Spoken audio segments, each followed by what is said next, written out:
fait, pour présenter les réflexions et les actions de l'AMF sur la blockchain, je vais articuler mon intervention en deux temps et deux fonctions de l'AMF qui correspondent donc en deux temps dans lesquels s'inscrivent nos réflexions.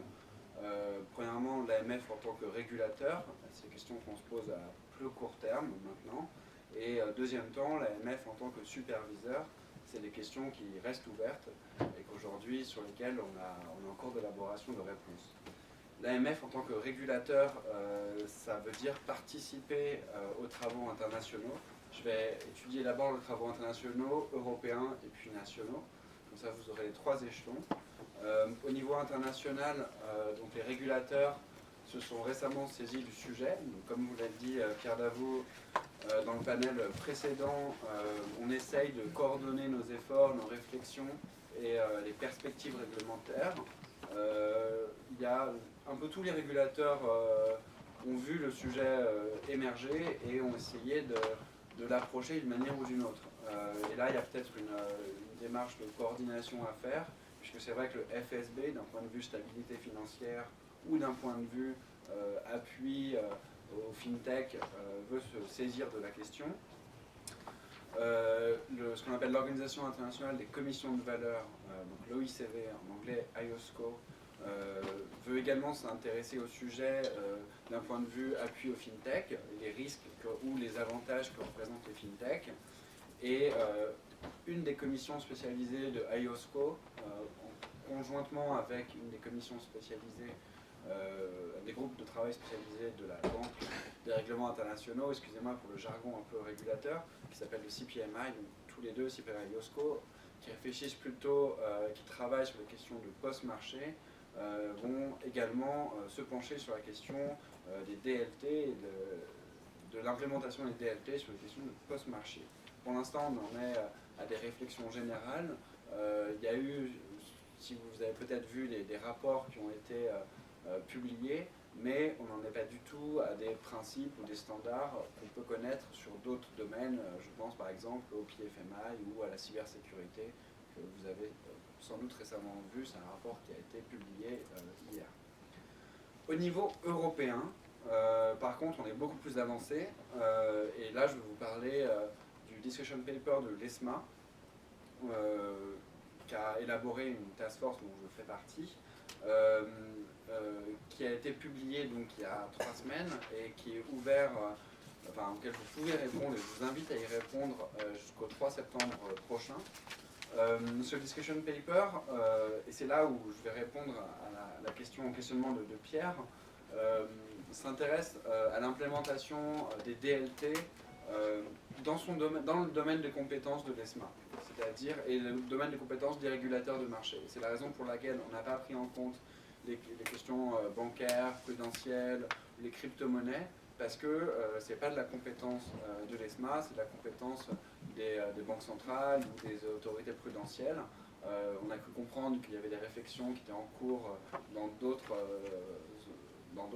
organisations, peut-être l'IBA, qui est l'équivalent de l'ESMA pour le côté bancaire, qui réfléchit aux monnaies virtuelles, et sans doute la BCE, je ne sais pas si vous avez vu un récent papier qui est sorti il y a 2 mois, réfléchit également au DLT et à peut-être la question de la liaison avec le circuit cash. Mais en tout cas, on a voulu se concentrer sur notre domaine de compétences. Et surtout le post-marché. Au vu des interactions qu'on a eues avec l'industrie, on s'est rendu compte que le post-marché était un des secteurs qui donnait le plus de promesses, de potentiel pour le développement des DLT. Par contre, on n'a pas voulu non plus complètement oublier le reste, c'est-à-dire les marchés secondaires, les questions liées à la gestion, aux émetteurs, mais on a voulu se concentrer sur le post-marché. Là aussi, si vous trouvez que les autres domaines doivent être explorés par les régulateurs, n'hésitez pas à répondre. Il y a une question en ce sens au tout début de ce discussion paper. Ce discussion paper, donc, il rencontre des réflexions des régulateurs de marché, notamment au regard de 2 axes, mandats forts de l'ESMA et des régulateurs de marché, qui sont le fonctionnement ordonné des marchés, parce que la blockchain et les DLT peuvent améliorer l'efficacité, le fonctionnement de ces marchés, ou pas, ou au contraire est-ce qu'elle les remet en cause, et la protection des investisseurs. Ça répond également à une remarque qui a été faite ce matin, est-ce qu'on va vers plus de sécurité des investisseurs ou moins. Le discussion paper il a également été pensé comme dans un cadre plus général sur est-ce que les DLT permettent de contourner tout l'agenda réglementaire post-crise, dont on a également parlé ce matin, c'est-à-dire EMIR, la compensation obligatoire des dérivés, l'encadrement des chambres de compensation, CSDR en Europe, l'encadrement des dépositaires centraux de titres et la discipline de règlement. Toutes ces questions-là sont essentielles pour nous. Il ne faudrait pas que ça puisse permettre de contourner. Donc, est-ce qu'un encadrement réglementaire est nécessaire ou est-ce que les DLT peuvent s'insérer dans ce cadre réglementaire? C'est justement là où notre analyse, à mon avis, l'analyse du discussion paper est un peu originale par rapport au reste des rapports qui sont par ailleurs très intéressants sur les DLT qu'on peut lire, qui viennent souvent de l'industrie ou de cabinets.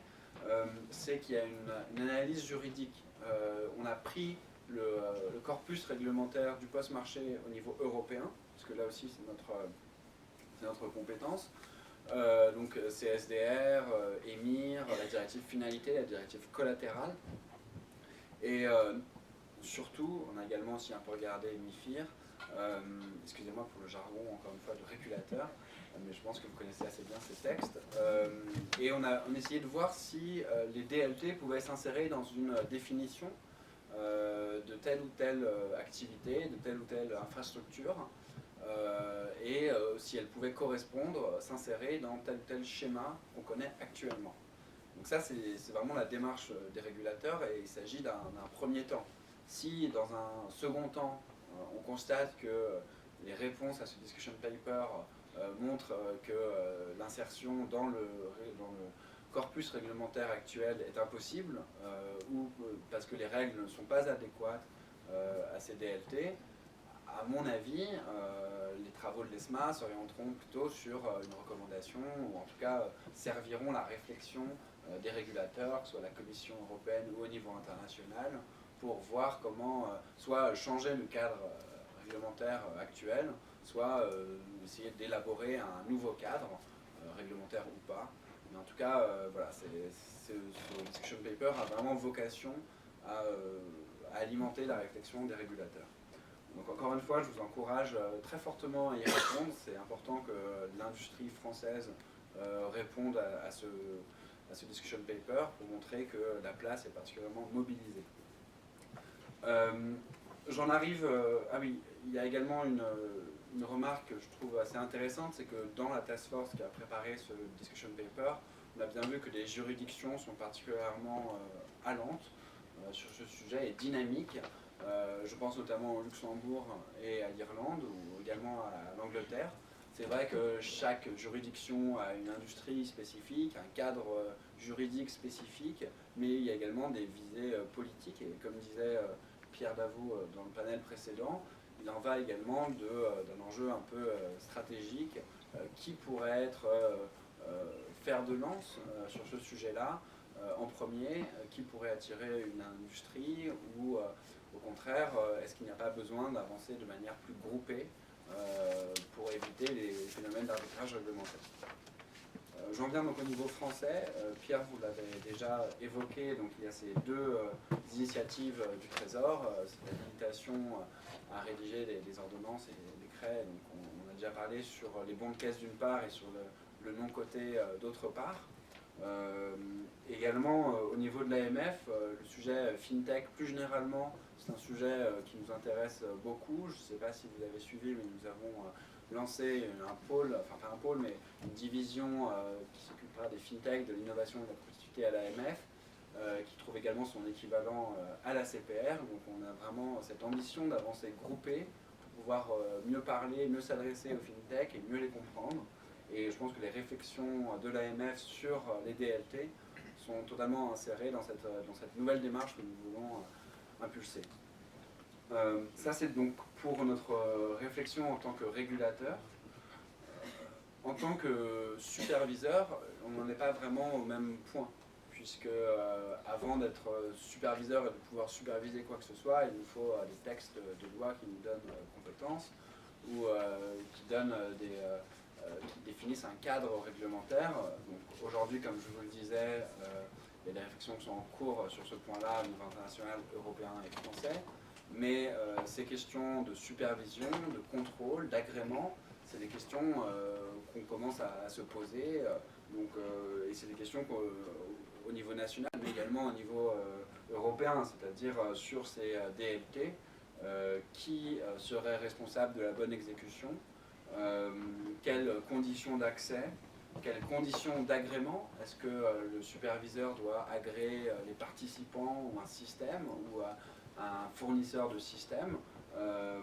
Est-ce que, quand il y a en effet, on a déjà parlé, un problème d'exécution pour une raison ou pour une autre d'une transaction, comment sanctionner ce problème? Est-ce que quand il y a des acteurs, des participants à ce DLT qui essayent de changer le système avant d'appeler le superviseur, est-ce qu'on n'est pas trop tard? Comment le superviseur peut réagir?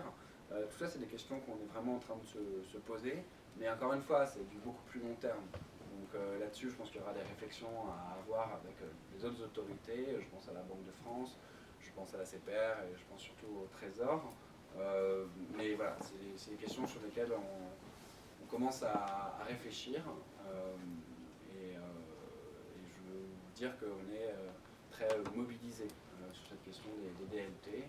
On est souvent en contact avec des représentants des établissements bancaires, mais également des startups. Et c'est quelque chose sur lequel on aimerait encore avoir plus de contacts. N'hésitez pas à venir nous voir.